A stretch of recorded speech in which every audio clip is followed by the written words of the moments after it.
This is one of the longest and loudest debates in modern history. Not just any debate, this is a clash that has witnessed revolutions, toppled empires, and brought superpowers to their knees. And for many years, capitalism and socialism weren't just economic theories, they were two opposing fronts. But here's something most people don't tell you. Neither of them worked the way the textbooks promised. Seriously, neither pure capitalism nor pure socialism has ever worked perfectly, anywhere, at any time. When things got tough during wars, crises, famines, their true nature revealed itself. Now let's go back to the very beginning. There wasn't really something called an economy back then. People were just trying to survive. Kings claimed they were chosen by God, landowners controlled almost everything, and peasants worked just enough to avoid starving. Life was slow, very slow. If one person gained, it usually meant someone else lost. Then something happened, the Industrial Revolution. Everything changed almost overnight. Machines appeared, factories were built, and production exploded. For the first time, ordinary people had a real chance to become wealthy. Back then, this was almost unbelievable. But there was a darker side too. Children worked 12-hour days, cities were filthy, poverty grew. So yes, capitalism created incredible wealth, but it also created massive inequality. And that's exactly where socialism came in. Some thinkers said, this system is wrong. Workers do all the work, but someone else takes the profit? That's not fair.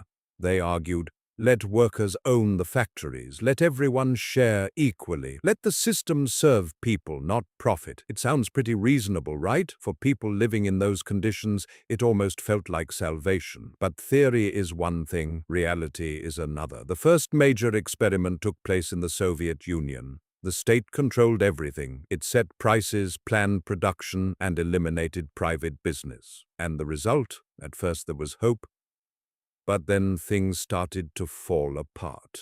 No one really knew how much to produce. It was hard to understand what people actually needed. Without competition, innovation slowed down. People started thinking, no matter how hard I work, it's all the same, and did the bare minimum. And worst of all, shortages. Stores were empty, people waited in long lines for basic goods. But here's the interesting part. While socialism was struggling, capitalism wasn't perfect either. In 1929, the Great Depression hit. Banks collapsed, people lost their jobs, entire economies crashed. At that moment, many people started to think, maybe capitalism doesn't work either.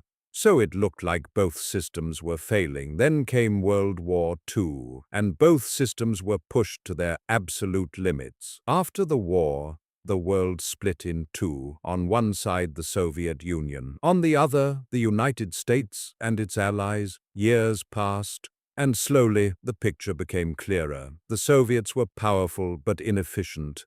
The West was more flexible, it could adapt, and eventually the Soviet Union collapsed. Not because of war, but because of its economy. But the story didn't end there. Just when it seemed like capitalism had won, new problems emerged. Inequality started rising again. Then came the 2008 financial crisis, and people once again began to question, who is this system really working for? Today we're in an interesting place. No country is purely capitalist. None is purely socialist either. Everyone uses a mix. Take the Scandinavian countries, for example. They have markets, but also strong social protections.